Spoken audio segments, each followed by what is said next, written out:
जय हिंद जय भारत। आज हम लोग इस वीडियो में जो अभी एग्जाम चल रहा है आपका एसएससी जीडी का, उसमें जो क्वेश्चंस आ रहा है और जो आने वाले बच्चों का एग्जाम है अभी, और जो भी अभी ट्रेंड पे क्वेश्चन पूछा जा रहा है, जिस पैटर्न पे क्वेश्चन आ रहा है, तो ये सेट जो हम आपके लिए तैयार किए हैं वो इसी आधारित पे है कि जो क्वेश्चंस अभी आ रहा है, जो पैटर्न अभी एग्जाम में फॉलो किया जा रहा है, उसी पैटर्न पे आपको ये पूरा सेट देखने को मिलेगा। तो जो भी बच्चों का एग्जाम एसएससी जीडी का अभी देना बाकी है वो इस सेशन को ज़रूर देखेंगे, और ये रिकॉर्डेड सेशन है क्योंकि आप इसको थोड़ा स्पीड, पहले आप सारे क्वेश्चंस को एक बार स्टॉप करके खुद से बनाइए, और उसके बाद जब आपको बनाने में आप समर्थ हैं तो फिर उसको स्किप करके आगे चले जाइए। एक बार ये पूरा का पूरा वीडियो आपको लास्ट तक देखना पड़ेगा, और जीडी के अलावा भी अगर आप कोई एग्जाम देने वाले हैं तो भी आपके लिए ये सेशन फ्रूटफुल है। आप इसको देखिए और अपने आप को एनालिसिस करिए, और अब हम कोशिश करेंगे कि आपके लिए हर दिन 10 या 20 क्वेश्चन का एक सेट हम आपको डेली प्रोवाइड करें। ये आज जीडी का सेट है, आने वाले टाइम पे हम आपको रेलवे और एनटीपीसी के लिए भी और ग्रुप डी के लिए भी सेट प्रोवाइड करने वाले हैं। ठीक है, तो चलिए स्टार्ट करते हैं आज का ये वीडियो, और आप देखिए कि आप कितना क्वेश्चन आज कर पा रहे हैं, कितना क्वेश्चन आप खुद से बना पा रहे हैं। तब आपको समझ में आएगा कि आपका तैयारी किस लेवल पर है, क्योंकि जो पैटर्न चल रहा है पेपर में उसी पैटर्न पे ये पूरा का पूरा सेट आपको मिलेगा। ठीक है, तो चलिए देखा जाए कैसा कैसा क्वेश्चन आ रहा है और किस पैटर्न का क्वेश्चन आ रहा है। तो सबसे पहला क्वेश्चन जो आपके सामने है यहाँ पे टाइम एंड वर्क का सवाल है। आपको जो क्वेश्चन अभी पेपर में आ रहा है वो बहुत स्टैंडर्ड या बहुत हाईफाई देखने को नहीं मिल रहा है। बेसिक क्वेश्चन आ रहा है, बस आपको स्पीड अच्छा मेंटेन करके रखना है और टाइम मैनेजमेंट आपका अच्छा होना चाहिए। अब देखिए, जो सबसे पहला सवाल है आपके सामने, ये कह रहा है कि P उतना ही काम कर सकता है जितना Q और R मिलकर कर सकते हैं। तो P जो है वो उतना ही काम कर सकता है जितना Q और R मिलकर कर सकते हैं। इस बात का मतलब ये होता है कि जो P का ताकत है वो Q और R के ताकत के बराबर है। जो P का ताकत है वो Q प्लस R के ताकत के बराबर है। ठीक है, अब यहां पे बोला है कि P प्लस Q जो है वो दोनों मिलकर काम को 8 घंटा और 24 मिनट में कर सकता है। अच्छा, 8 घंटा और 24 मिनट, मिनट को अगर घंटा में चेंज करेंगे तो बटा 60 आएगा। तो ये 6 से कटेगा 4 बार में, या फिर 12 से कटेगा सीधे 2 बार में, 12 से कटेगा 2 बार में, और 12 से कटेगा 5 बार में। तो 8 5 40 और 2 42। तो सीधे सीधे इसको लिख दिया जाए यहाँ पे 42 बटे में 5 घंटा, 42 बटे में 5 घंटा यहाँ पे लिख दिया जाए। ये हो गया P प्लस Q का, और R इज इक्वल टू यहाँ पे बोला है 42 घंटा। R का यहाँ पे जो समय दिया है वो दिया है 42 घंटा। ये हो गया आपका टाइम। अगर आप यहाँ पे देखें तो एलसीएम निकलेगा, ऊपर वाले का एलसीएम जो आएगा वो आएगा 42 का। तो एलसीएम यहाँ से आएगा 42 का। अब हम यहाँ से अगर ताकत निकालें तो 42 से भाग लगाएंगे तो यहाँ पे 5 बचेगा, और यहाँ पे आपके पास 1 बचेगा। अब देखिएगा, तो R का जो ताकत है वो यहां से आपको कितना मिल गया, 1 मिल गया। अब हम यहाँ पे ये जो आपके पास P प्लस Q है, तो P प्लस Q का जो ताकत है वो यहाँ पर 5 है। तो 5 में से हम इसको दे देंगे 2, 5 में से हम Q को कितना देंगे, 2। Q 5 में से अगर हम यहाँ पे 2 दे देंगे तो बचेगा कितना, 3। और आप देखो ये बैलेंस हो जाएगा। यही चीज आपको यहां पे समझना है कि P उतना ही काम कर सकता है जितना Q और R, मतलब जो P का ताकत है वो Q और R के बराबर होगा। तो यहां R का ताकत 1 निकला। अब 5 में से अगर हम यहां 2 दे दिए तो बचा कितना, 3। देखो 3 बराबर 3 बैलेंस हो गया। तो इतना ही समझदारी होना चाहिए इस सवाल में। अब हमसे पूछा है कि Q अकेले इस काम को कितने समय में करेगा। तो हमारे पास काम कितना है, 42, और Q का ताकत कितना निकला, 2। तो ताकत हो गया 2 का, काम करना है 42, यानी आपके पास 21 घंटे का समय लगेगा। तो ये पहला क्वेश्चन है, बहुत बढ़िया, जहां पे आंसर आएगा 21 घंटा। तो आप एक बार चेक करिए कि आप किस तरीके से बना रहे हैं। आइए अगले क्वेश्चन पे अगर हम लोग यहाँ पे बात करें, तो अगला सवाल जो है यहाँ पे ये कह रहा है कि 2020 से 2021 तक में एक वस्तु का कीमत 10% बढ़ेगा। तो यहां पे हम लिख रहे हैं 2020, और फिर यहां पे लिख रहे हैं हम 2021, 2020, और यहां पे हम लिख रहे हैं 2021।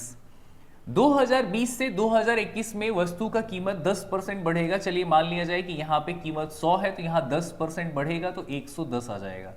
अब कह रहा है कि 2021 से 2022 तक में फिर से 15% बढ़ेगा, तो 2021 से 2022, 2021 से 2022 15% बढ़ेगा, तो इसका 15% बढ़ा के यहां रख देंगे, तो 15% इसका 10% 11 आ जाएगा, तो 121 और 5.5, तो यहां से आ जाएगा 126.5। यहां से 15% बढ़ाना है तो इसका 15% कितना आ जाएगा, इसका 10% आ जाएगा 11 और 5% आ जाएगा, यहां से 11 जोड़ देंगे 110 में तो 121 और 5% आ जाएगा 5.5, तो यहां से 126.5 आ जाएगा। ठीक है, तो पहले 10% फिर 15% यहां पे बढ़ गया। अब बोला 2020 और 2022 की कीमत का अंतर 35 है। यहां 2020 और 2022 का कीमत का अंतर यहां पे 26.5 है और इसका वैल्यू यहां पे दिया है 35। तो हमसे पूछा 2021 में कीमत क्या था, 2021 में कीमत 110 है, तो 110 का वैल्यू यहां से आपको निकालना है। ठीक है, और वो भी लगभग में निकालना है, आंसर अप्रॉक्स में चाहिए। तो कैलकुलेशन है बस, तो यहां पे 35 और ये आपका पॉइंट हटेगा तो यहां पे 10 और ये 110 ऊपर जाएगा। अब हम इसको काटेंगे तो 5 से कटेगा ये वाला 7 बार में और 5 से कटेगा यहाँ पे 5 5 25 और 5 दिया 15। ठीक है, तो यहाँ से आपका अगर हम देखें तो यहाँ 53 आ रहा है। अब अगर हम ऑप्शन जो है ना वो बहुत दूर दूर है, 140, 150, 300 और यहाँ 134। तो देखो पूरा कैलकुलेशन कर सकते हैं या फिर ऐसे सकते हैं, ये 53 है, 53 दूनी कितना आएगा, 53 दूनी 106, लगभग आपका 2 से थोड़ा ज्यादा जाएगा, 7 दूनी 14, यानी 14 के करीब 140 के करीब आंसर होगा, 140 के करीब आंसर होगा 145.3। तो यहाँ 53 से 2 बार में 7 दूनी 14, 100 यहाँ पे 7 दूनी 14 यानी 140 के करीब आंसर वो वाला होगा 145.3। तो ये क्वेश्चन था, एक बढ़िया सवाल। आइए अगले क्वेश्चन पे बात कर लेते हैं। अगला क्वेश्चन यहाँ पे कुछ इस प्रकार है, प्रॉफिट एंड लॉस का सवाल है। हर वैरायटी का एक एक सवाल है और इसी पैटर्न को एग्जाम में भी फॉलो किया जा रहा है। सवाल लिखिएगा, एक व्यापारी ने एक वॉशिंग मशीन 6400 रुपए में खरीदा और इसके अंकित मूल्य पर 20% का छूट देने के बाद 30% का लाभ हुआ, तो वॉशिंग मशीन का अंकित मूल्य ज्ञात कीजिए। मेरे प्यारे भाई, ये चीज आपको पता होगा कि सीपी और एमपी का रिलेशन क्या होता है। सीपी के नीचे होता है 100 माइनस डिस्काउंट, 100 माइनस डिस्काउंट, और एमपी के नीचे होता है 100 प्लस माइनस प्रॉफिट और लॉस, प्लस माइनस प्रॉफिट और लॉस। अब यहां डिस्काउंट जो है आपका वो 20% है, तो यहां पे 80 आ जाएगा। और अगर हम बात करें प्रॉफिट का तो यहां पे 30% का लाभ हो रहा है, यानी यहां 130 आ जाएगा। अब यहां पे बोला है कि 6400 रुपए में खरीदा था, खरीदने का मतलब होता है सीपी, यानी 6400 रुपया, यानी यहां 80 गुना हो रहा है। अगर यहां 80 गुना हो रहा है तो यहां भी 80 गुना होगा। 8 तियां 24, लास्ट में 4 आएगा, लास्ट में 4 यहां पे था, तो यहां पे 10,400, बात खत्म। तो ये इस क्वेश्चन का फाइनल आंसर हो जाएगा। तो यहां सीपी से एमपी का बात हो रहा था। क्वेश्चन देखते जाइए। रिकॉर्डेड का यही फायदा होता है मेरे हिसाब से, क्योंकि हम आपको रिकॉर्डेड प्रोवाइड करें तो लाइव हम लेंगे, बट रिकॉर्डेड सेट हम आपको जो भी है वो रिकॉर्डेड ही करवाया करेंगे, आपका टाइम बचेगा और आप बेहतर तरीके से चीज़ों को सीख पाएंगे।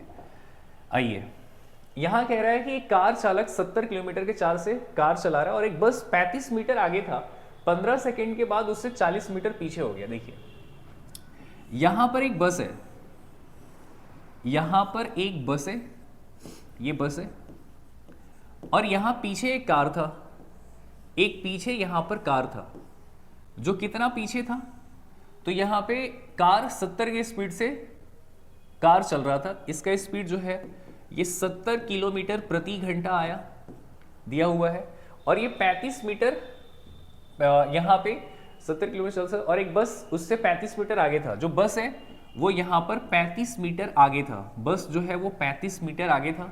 15 सेकेंड के बाद उससे 40 मीटर पीछे कर दिया। अब 15 सेकेंड के बाद कार वाला जो है वो आगे निकल गया, और कितना आगे निकल गया, तो यहाँ पे बोला है 40 मीटर पीछे, मतलब 40 मीटर आगे निकल गया। देखिए कहानी क्या है कि यहाँ एक बस है, कार पीछे था 35 मीटर पीछे, या फिर यूं कहें तो बस वाला 35 मीटर आगे था।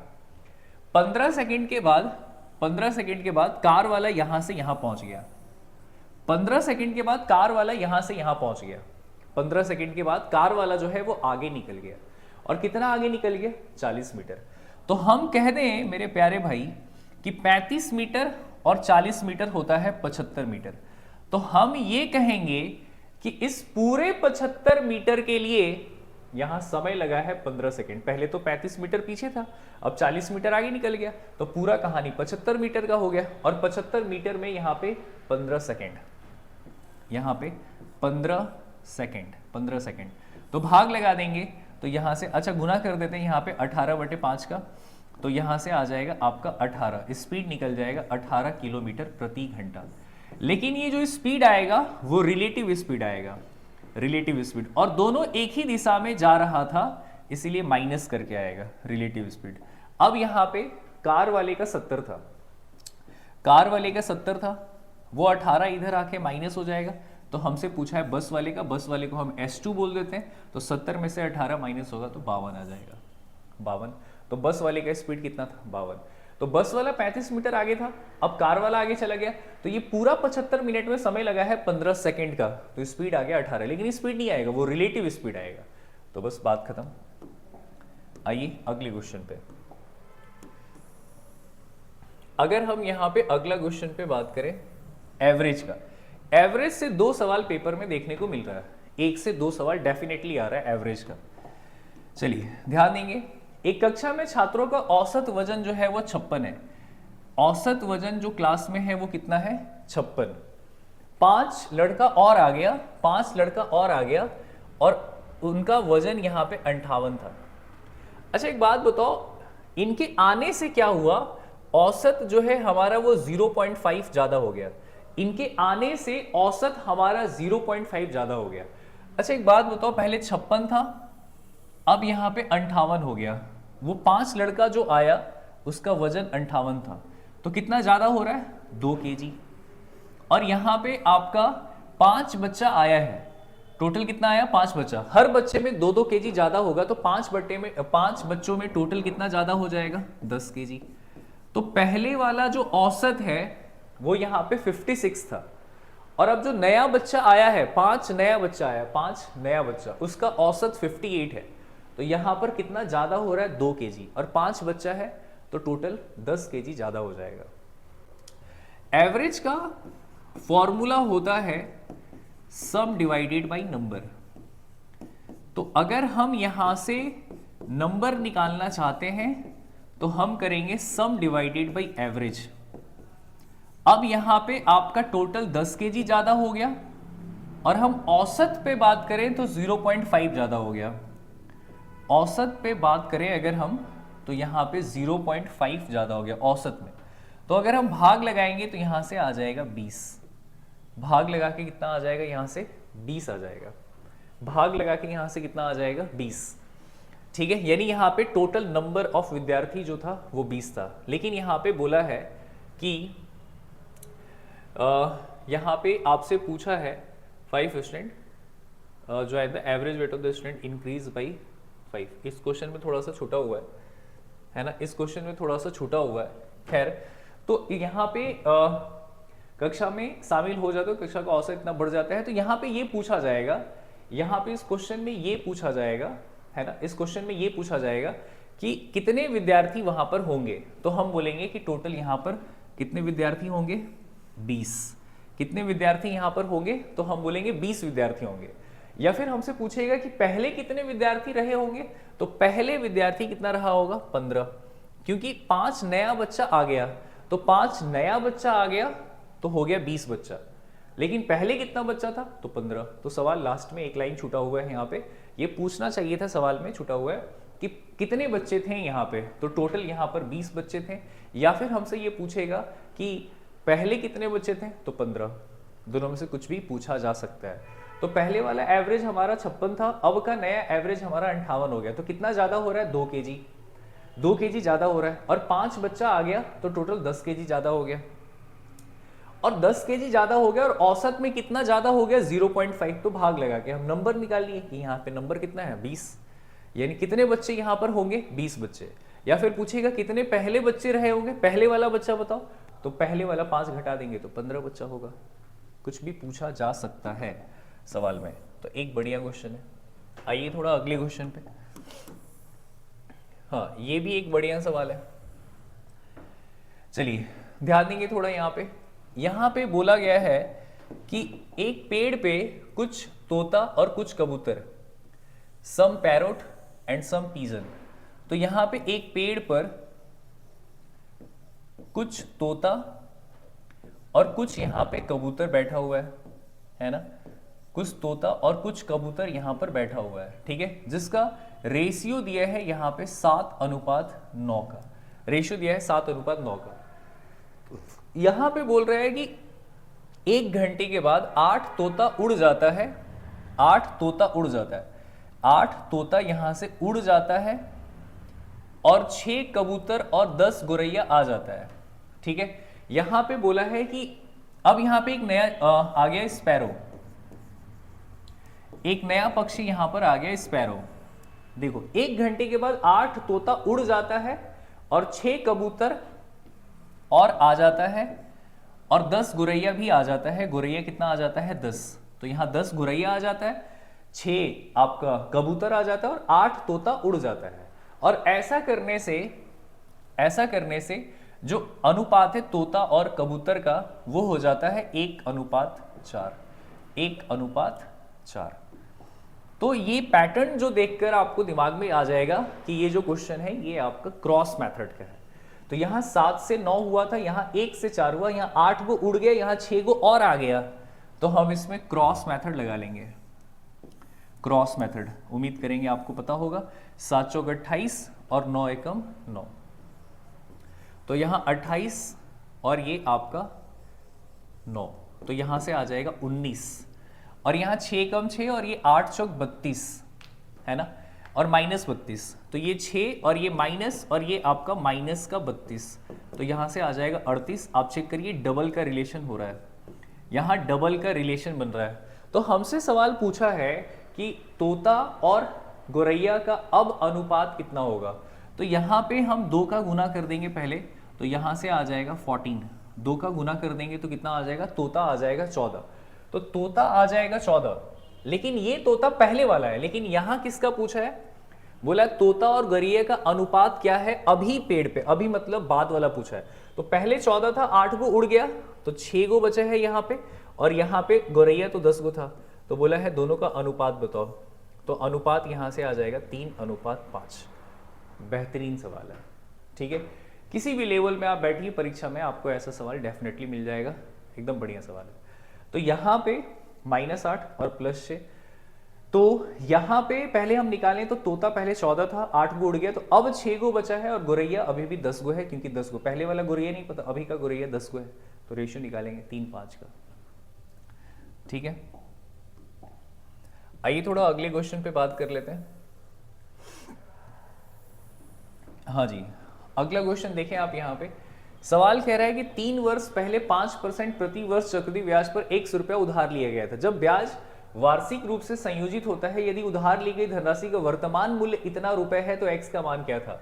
बस 5% का मतलब क्या हुआ, 5% का मतलब हो गया 1/20, 1/20 का मतलब हो गया कि आज अगर 20 है तो अगले साल 21 हो जाएगा। ये सवाल कंपाउंड इंटरेस्ट पे है 3 साल का, तो हम एक तरफ प्रिंसिपल लिखेंगे और एक तरफ अमाउंट।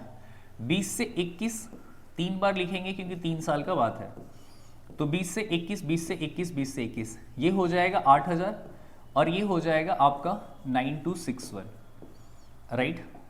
अब यहाँ पे आपसे बोला गया है कि हम यहाँ पे जो उधार लिए थे वो 100 रुपया था, लेकिन आज उसका दाम 18,522 है। आज मतलब अमाउंट, हम कुछ पैसा उधार लिए थे 3 साल पहले, और आज मतलब हो गया उसमें ब्याज को जोड़कर अमाउंट बन गया, तो अमाउंट यहाँ पे दे दिया है 18,522। तो मेरे हिसाब से यहाँ पे डबल का रिलेशन बन रहा है, तो उसका 3 साल पहले कीमत क्या था 16,000, तो बोला है 3 साल पहले उसका कीमत क्या था, 16,000। ये सवाल है कंपाउंड इंटरेस्ट का, एक बढ़िया सवाल। आइए थोड़ा अगले क्वेश्चन पे बात कर लेते हैं। अगला क्वेश्चन भी है आपका कंपाउंड इंटरेस्ट का। अभी जो पेपर हो रहा है उसमें SICI से थोड़ा अच्छा सवाल आ रहा है, थोड़ा ध्यान से। SICI से थोड़ा ज्यादा अच्छा सवाल आ रहा है। अब देखिए ये सवाल, 30% के वार्षिक दर से उधार दी गई एक निश्चित राशि 1 वर्ष के लिए चक्रवृद्धि ब्याज, अर्धवार्षिक रूप से चक्रवृद्धि ब्याज। अच्छा, यहां रेट दिया है आपका 30%, रेट दिया है 30% और यहां समय दे दिया 1 साल, लेकिन ये बोला है अर्धवार्षिक। अर्धवार्षिक का मतलब होता है कि ये आधा हो जाएगा और ये डबल हो जाएगा। तो ये डबल हो जाएगा तो ये मामला हो जाएगा 2 साल का, और अगर ये आधा हो जाएगा तो ये मामला हो जाएगा 15% का।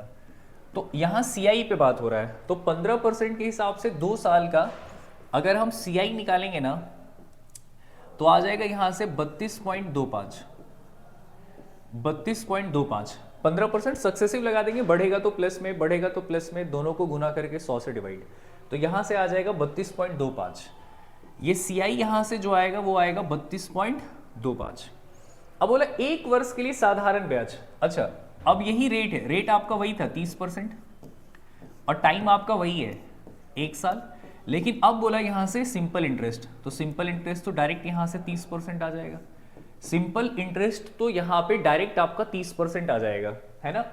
कंपाउंड इंटरेस्ट में अर्धवार्षिक बोला था, लेकिन साधारण ब्याज में डायरेक्ट आपको 1 साल का लेना है, तो 1 साल का 30%।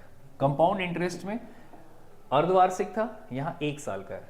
तो अंतर अगर हम यहां पे चेक करें तो अंतर कितने का आ रहा है, 2.25 का, और इसी अंतर का मान यहां पे दिया है 337.5। 337.5। तो हमसे बोला वो राशि क्या है, राशि यानी 100%। तो जब आप यहां से सॉल्व करेंगे ना तो आ जाएगा 15,000।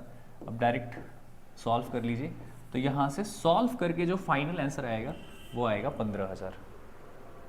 तो यहां से 30% और यहां पे अर्धवार्षिक बोला था, तो इसीलिए हम यहां पे रेट आधा हो गया और समय डबल हो गया, तो सक्सेसिव लगा के 32.25 2 साल का, और यहाँ 1 साल का 30%। साधारण ब्याज दोनों का अंतर दिया था 100%, का मान क्या आएगा 15,000। तो ये क्वेश्चन है। आइए थोड़ा अगले क्वेश्चन पे बात कर लेते हैं। अगला क्वेश्चन अगर आप यहाँ पे देखें तो क्या है, ध्यान से देखिएगा। अगला क्वेश्चन यहाँ पे बोला गया है कि धनराशि 5% वार्षिक साधारण ब्याज पर इतने वर्ष के अंत में इतना रुपया हो जाता है। हो जाता है का मतलब क्या होता है, ये अमाउंट है, इतना रुपया हो जाता है, इट मीन्स ये अमाउंट है, अमाउंट। तो हमसे पूछा है कि वो राशि कितना है, यानी यहां से आपको प्रिंसिपल निकालना है। तो सबसे पहले आप यहां से SI निकाल लीजिए। SI का फॉर्मूला होगा R इंटू टी, यानी 5%, और ये 4 तिया 12 और एक 13 बटे में आपका 4, तो यहां से आ जाएगा 13 बटे 5 65 बटे में 4। ये आ गया आपका SI। अब हम यहां से अमाउंट निकालेंगे, तो अमाउंट के लिए प्रिंसिपल प्लस ब्याज, प्रिंसिपल प्लस आपका ब्याज, तो कुल मिलाकर यहां से आ जाएगा 465 बटे 4, 465 बटे 4। और इसी 465 बटे 4 का वैल्यू यहाँ पे दिया हुआ है, अगर आप चेक करें तो लिखा हुआ है 2790, यहाँ पे लिखा हुआ है 2790। तो सवाल हमसे ये पूछा गया है कि बताइए वो कितना इन्वेस्ट किया था, इन्वेस्ट यानी 100% का वैल्यू, ठीक है। तो अमाउंट दे दिया और हमसे 100% का वैल्यू पूछा है। अगर आप चेक करेंगे तो यहाँ पे ये आपका सीधे 6 गुना हो रहा है, 6 25, हाँ 6 गुना हो रहा है। आप चेक करिए ये वाला सीधे 6 गुना हो रहा है, तो 6 गुना हो रहा है, और ये नीचे वाला 4 जाएगा तो 6 चौक 24, और ये 2 जीरो आ जाएगा 2400। तो यहाँ से इसका फाइनल आंसर आ जाएगा 2400। ये 6 गुना हो रहा है और नीचे वाला 4 जाएगा तो 6 गुना 4 और 100, 2400, बात खत्म। तो यहाँ पे अमाउंट आपको निकालना था, बढ़िया सवाल था। आइए अगले क्वेश्चन पे बात करते हैं। चलिए, तो ध्यान देंगे अगला क्वेश्चन जो है हमारा यहाँ पे क्या है, यहाँ पे कह रहा है एक मूलधन को साधारण ब्याज के तहत रखा गया, 4 वर्ष के बाद प्राप्त मिश्रधन मूलधन का 4 गुना है। देखिए हमारे पास अगर मान लो 1 रुपया है, अगर मान लीजिए हमारे पास जो है वो 1 रुपया है, हमारे पास 1 रुपया है, ठीक है, और वो कह रहा है 4 साल के बाद वो 4 गुना हो गया, है ना। 4 साल के बाद वो कितना हो गया, 4 गुना हो गया। इसको बनाने का और भी तरीका है, ऐसे भी जा सकते हैं, ठीक है, अगर यहाँ पे 4 गुना हो गया तो यहाँ पे हो जाएगा आपका 3 और यहाँ पे हो जाएगा तो यहाँ पे 3 हो जाएगा और 6 गुना 5। तो हम ऐसे भी जा सकते हैं या फिर ऐसे डायरेक्ट देख लो कि हमारे पास अगर 1 रुपया है तो ये बन गया 4 गुना, 4 गुना बन गया। तो 1 रुपया जो है वो आपका 4 गुना बन गया, यानी यहां से आपको ब्याज कितना मिला, 3 रुपया।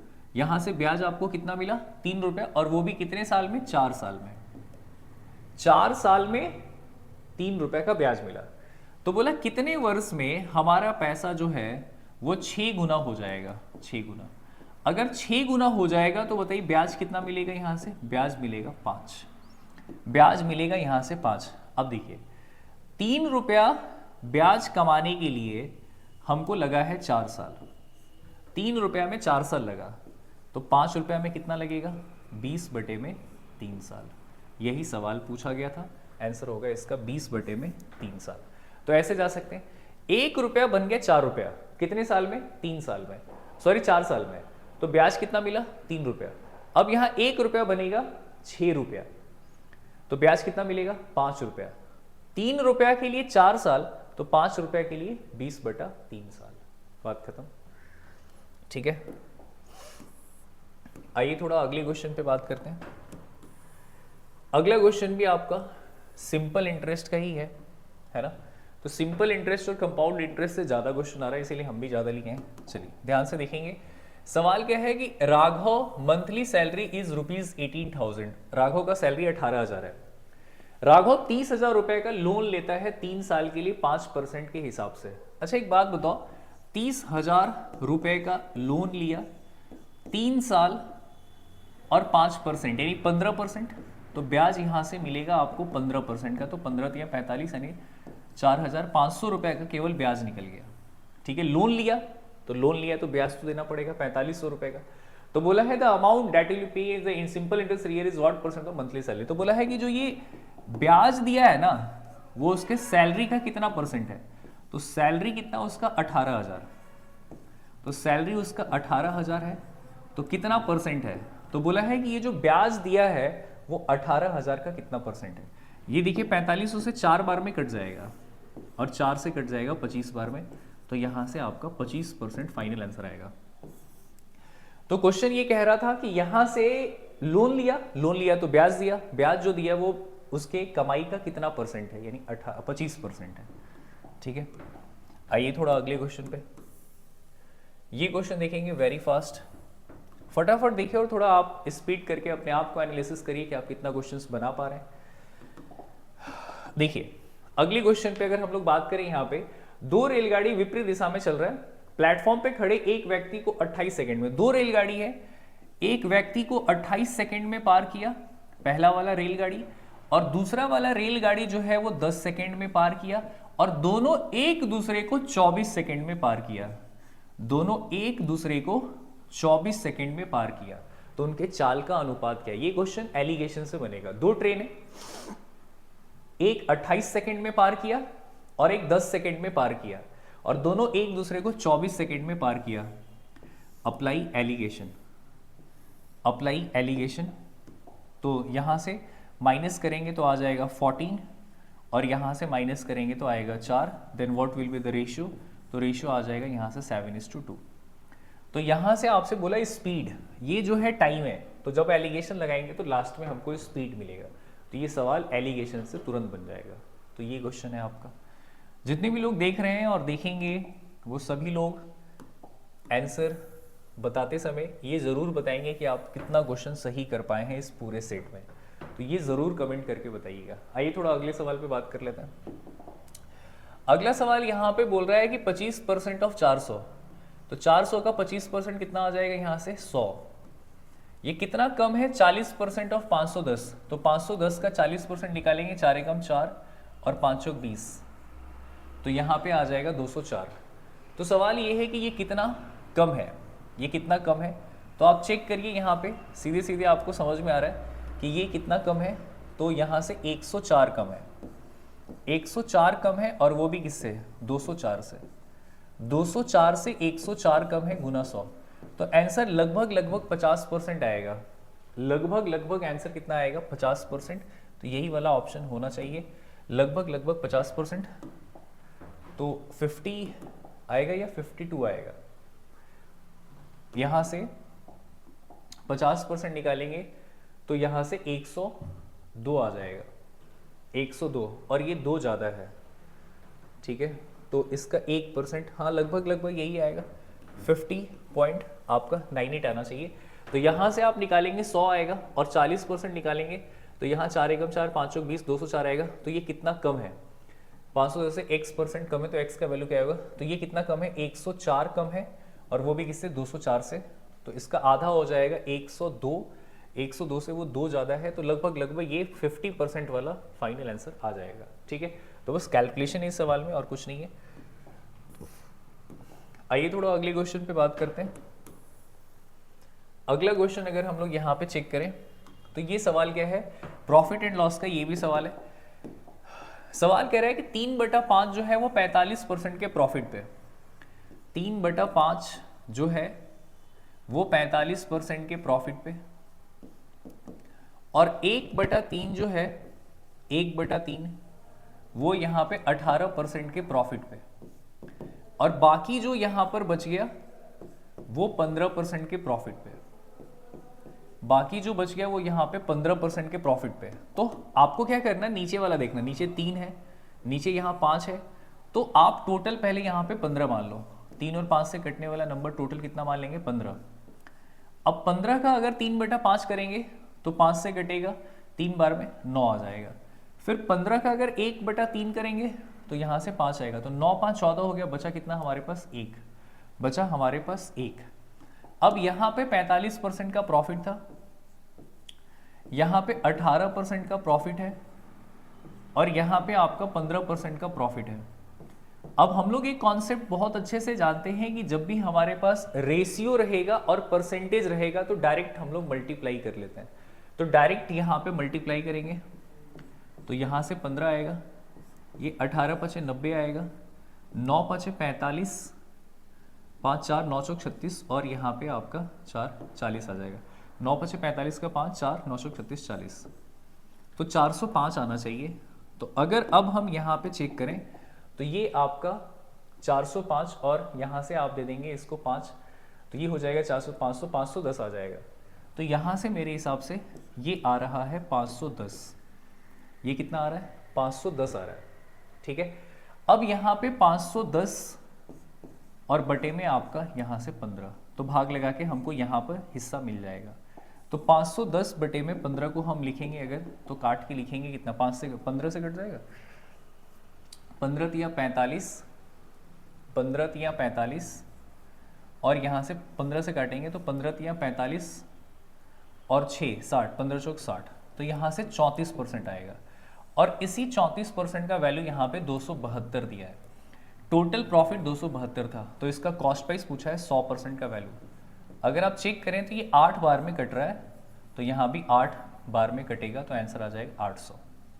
तो ये इस क्वेश्चन का फाइनल आंसर है। रेशियो दिया रहेगा, परसेंटेज पूछा जाएगा, तो डायरेक्ट हम यहाँ पे मल्टीप्लाई कर देते हैं, ये कॉन्सेप्ट है हमारा। आइए थोड़ा अगले क्वेश्चन पे चलिए। अगला क्वेश्चन अगर हम लोग यहाँ पे देखें तो अगला सवाल क्या है? सवाल कह रहा है कि एक्स वाई जेड, यहाँ पे कह रहा है एक्स वाई और जेड, इन्होंने एक पैसा लगाया जिसमें समय दिया है आपको, यहाँ पे आपको टाइम दे दिया है। टाइम कितना दे दिया है? 5:3:4, और इनका प्रॉफिट यहाँ पर दे दिया है। अगर हम बात करें प्रॉफिट का, तो प्रॉफिट दिया है यहाँ पे 6:9:8। तो हम यहाँ से निकालना चाहते हैं इनका लगाया गया, पता लगा कि ये निवेश कितना किया गया था, यानी यहाँ से मनी निकालना है, मनी। जैसा कि आपको मालूम है कि प्रॉफिट इज इक्वल टू होता है money into time, profit is equal to होता है मनी इंटू टाइम। अगर हमको यहाँ से मनी निकालना है तो हम निकालेंगे प्रॉफिट बटे में टाइम, और इज इक्वल टू यहाँ से आ जाएगा मनी, यहाँ से आ जाएगा मनी, प्रॉफिट बटे में टाइम। तो प्रॉफिट यहाँ पे 6 बटे में हमारा टाइम, प्रॉफिट यहाँ पे 9 बटे में हमारा टाइम, प्रॉफिट यहाँ पे 8 बटे में हमारा टाइम, बस हो गया आंसर। तो यहाँ से अगर आप चेक करें तो ये 3 बार में कट जाएगा, यहाँ से चेक करें तो ये 2 बार में कटेगा और ये नहीं कट रहा है, तो एक काम करिए सब में 5 का गुना कर दीजिए। तो यहाँ से 6 आ जाएगा, यहाँ 5 का गुना करेंगे 15 आ जाएगा, यहाँ 5 का गुना करेंगे 10 आएगा, 6 15 10। तो ऑप्शन नंबर सी इसका राइट आंसर हो जाएगा। तो बस टाइम दे दिया, प्रॉफिट है मनी निकालना है, तो प्रॉफिट बाई टाइम करके हम बड़े आराम से आंसर निकाल सकते हैं। आइए अगले क्वेश्चन पे बात करते हैं। एलिगेशन लगाना है इस सवाल में। तो ये सवाल एलिगेशन का है, ध्यान से देखेंगे। सवाल यहाँ पे क्या कह रहा है, यहाँ पे एक पंसारी द्वारा 63 रुपया और यहाँ पे 84 रुपया वाला 2 दाल है और दोनों को किस अनुपात में मिलाना चाहिए ताकि 72.5 हो जाए। तो देखकर ही समझ में आ गया एलिगेशन लगेगा 72.5। तो हम यहाँ से एलिगेशन लगा लेंगे और यहाँ से बात खत्म करेंगे, ठीक है। तो यहाँ से आ जाएगा 7 और यहाँ पे 2, 7 2 9, 9.5 आएगा और यहाँ से आ जाएगा 7.5 और उधर का 4, तो 7 4 11.5, 11.5 आएगा मेरे हिसाब से। तो ये पॉइंट कैंसिल हो जाएगा और 5 से कट जाएगा, तो ये 19 बार में और ये 5 से कट जाएगा आपका 23 बार में। तो रेशियो पूछा था 23:19, बात खत्म। तो एकदम सिंपल सा सवाल था। आइए थोड़ा अगले क्वेश्चन पे बात करते हैं। अगला सवाल यहाँ पे ये कुछ ट्रेन का क्वेश्चन है, ट्रेन का एक क्वेश्चन आ रहा है पेपर में। चलिए तो ध्यान देंगे थोड़ा, अगला क्वेश्चन जो है अपना ट्रेन का है। सवाल यहाँ पे बोला एक स्टेशन से शुरू होने वाला 2 ट्रेन ए और बी एक ही दिशा में चलता है। 800 लंबा ट्रेन ए बी में बैठे एक आदमी को 80 सेकंड में पार करता है। सुनिए, 2 ट्रेन यहाँ से स्टार्ट हो रहा है, एक का नाम ए है और एक ही दिशा में जा रहा है, एक ट्रेन बी, दोनों एक ही दिशा में यहाँ पे जा रहा है। बोला 800 मीटर लंबा ट्रेन ए, ये जो ए है ये 800 मीटर लंबा है। ट्रेन बी में एक बैठा हुआ आदमी, यहाँ पर एक बैठे हुए आदमी को पार कर दिया और यहाँ पर कितने देर में पार कर दिया, 80 सेकंड में। 80 सेकंड में इसको पार कर दिया। तो हम यहाँ से ट्रेन ए का स्पीड निकाल लेंगे। ट्रेन ए का स्पीड, सॉरी, अगर हम यहाँ से स्पीड निकालें तो यहाँ से आ जाएगा 800 मीटर। जब ट्रेन इस आदमी को पार किया है तो अपना लंबाई पार किया है 800 बटे में 80, यानी यहाँ से स्पीड आ जाएगा 10 मीटर पर सेकेंड। लेकिन यहाँ से जो स्पीड आएगा वो रिलेटिव स्पीड आएगा। जो स्पीड आएगा वो कौन सा स्पीड आएगा, रिलेटिव स्पीड, दोनों एक ही दिशा में जा रहा है, माइनस करके। आगे पढ़िए। 750 मीटर लंबा ट्रेन बी 25 सेकेंड में खंबे को पार करता है। अब जो ट्रेन बी है इसका लंबाई दिया है 750 मीटर ट्रेन बी, और ये एक खंबे को पार करता है, पोल को पार करता है, और वो भी कितने देर में, 25 सेकेंड में। तो अब अगर हम यहाँ पे स्पीड निकालें, अगर हम यहाँ पे स्पीड निकालें तो 750 ये अपना लंबाई पार करेगा और 25 सेकेंड में, तो 25 × 75, यानी इसका स्पीड आ जाएगा 30 मीटर पर सेकेंड। अब एक बात बताओ, S1 का हमको पता नहीं था, S2 हमारा निकल गया 30, तो ये 30 उधर जाएगा तो हो जाएगा 40। तो हमसे पूछा गया था पहले वाले का स्पीड क्या होगा, तो पहले वाले का स्पीड होगा 40। बढ़िया सवाल। तो ट्रेन ए जो है वो बी में बैठे हुए आदमी को पार किया तो रिलेटिव स्पीड आया 10। अब ट्रेन बी खंबे को पार किया तो यहाँ से स्पीड निकल गया, ट्रेन बी का यहाँ रख देंगे तो ए का निकल जाएगा 40। तगड़ा वाला सवाल। आइए थोड़ा अगले सवाल पे बात करते हैं।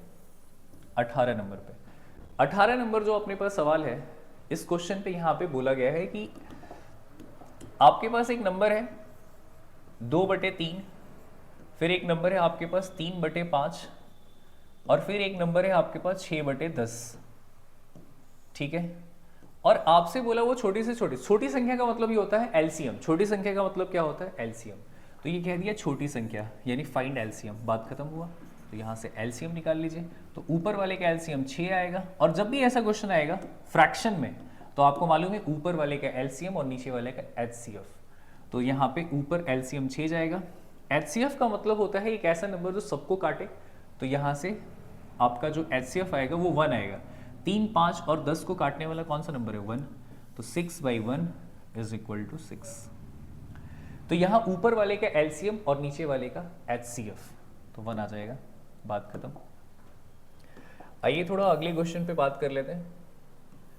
देखा जाए, ये भी क्वेश्चन है आपका प्रॉफिट एंड लॉस का।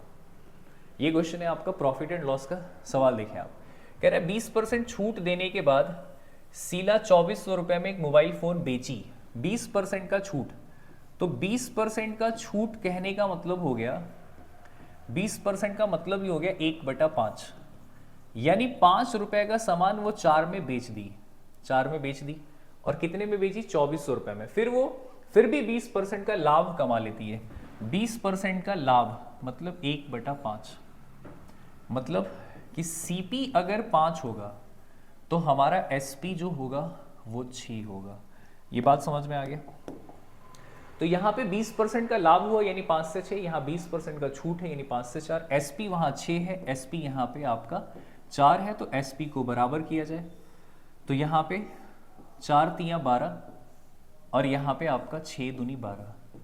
तो अगर आप यहाँ से निकालें एमपी, एसपी और यहाँ से सीपी तो निकल जाएगा। एसपी हो गया यहाँ से 12 का, सीपी हो जाएगा यहाँ से 10 का और यहाँ से एमपी हो जाएगा आपका 15 का। ये हो गया आपका एमपी, सीपी और एसपी। ठीक है। अब यहाँ पे बोला गया 2400 रुपये में हम बेचेंगे, है ना। कितने में बेचा गया था? 2400 रुपये में, यानी 12 का मान 2400। अगर यहाँ पे 20 गुना हो रहा है तो यहाँ भी 20 गुना होगा 2000 और यहाँ भी होगा 20 गुना यानी 3000। अब सवाल कह रहा है कि अगर हम कोई छूट नहीं देंगे, अच्छा अगर आप कोई छूट नहीं देंगे तो आप 3000 का सामान 3000 में बेचेंगे और दाम इसका 2000 है तो आपको प्रॉफिट हो जाएगा 1000 का। कोई छूट नहीं दीजिएगा तो प्रॉफिट हो जाएगा 1000 का, बटे में सीपी और गुना में 100। तो यहाँ से सीधे सीधे आपका आंसर आ जाएगा 50%। तो अगर आप कोई छूट नहीं देंगे तो प्रॉफिट हो जाएगा 50% का। तो यहाँ से पहले एमपी, सीपी, सीपी, एसपी का रेशियो इक्वेट करके अब बेचा है 2400 तो यहाँ 20 गुना 20 गुना 20 गुना, बात खत्म। आइए थोड़ा अगले क्वेश्चन पे, एक लास्ट क्वेश्चन और करेंगे। 20 नंबर, 20 क्वेश्चन का सेट था। चलिए तो ध्यान देंगे थोड़ा अगले सवाल पे। कह रहा है साधारण ब्याज के एक निश्चित 2 वर्ष में इतना रुपए और 2000 की राशि 1200 रुपए हो जाता है। ब्याज का दर 5% वृद्धि करे तो 2 वर्ष में 1000 रुपए की राशि कितना हो जाएगा। एक बात बताओ, इस क्वेश्चन का यहाँ पे 2 वर्ष में 1000 का राशि 1200 रुपए हो जाता है। अगर ब्याज का दर 5% बढ़ा दिया जाए तो 5% अगर हम बढ़ा दें तो 2 साल में यहाँ पे कितना बढ़ जाएगा? 10%। 2 साल में 10% बढ़ जाएगा, है ना। 10% किसका? साधारण ब्याज हमेशा प्रिंसिपल का। तो यहाँ प्रिंसिपल हमारा 1000 है, 1000 का अगर हम 10% और निकालें तो यहाँ से आ जाएगा 100, यानी 100 रुपये और ज़्यादा हो जाएगा। तो पहले यहाँ पे 1200 रुपये था, 100 रुपये और ज़्यादा हो जाएगा तो हो जाएगा 1300। यही सवाल था कि वो कितना हो जाएगा। जब 5% हम बढ़ा देंगे तो वो कितना हो जाएगा, तो हम बोलेंगे 1300 हो जाएगा, 100 रुपये और हमको ज़्यादा मिल जाएगा। ठीक है। चलिए तो हम एक सवाल आपके लिए दे रहे हैं, देखें कितने लोग इस वीडियो को देखेंगे आखिरी तक। लास्ट में जो लोग आंसर देंगे वही समझ में आएगा कि लास्ट तक वीडियो को कौन देखा है। तो आज का ये पूरा वीडियो कैसा लगा ये आप एक बार कमेंट बॉक्स में ज़रूर बताइएगा, और अगर आपको अच्छा लगे तो कमेंट करके ज़रूर बताइए। और हम आपको डेली 10 क्वेश्चन या 12-15 क्वेश्चन रिकॉर्डेड फॉर्म में डेली आपको देंगे ताकि आपका प्रैक्टिस भी पूरा होते रहे। ठीक है। और हम अभी जीडी का क्लास ले रहे थे, अब अगले वीडियो से हम आपके लिए रेलवे ग्रुप डी का स्टार्ट करेंगे प्रैक्टिस सेशन। ठीक है। तब तक के लिए ध्यान रखिए, खुश रहिए, मस्त रहिए, मिलते हैं। जय हिंद, जय भारत।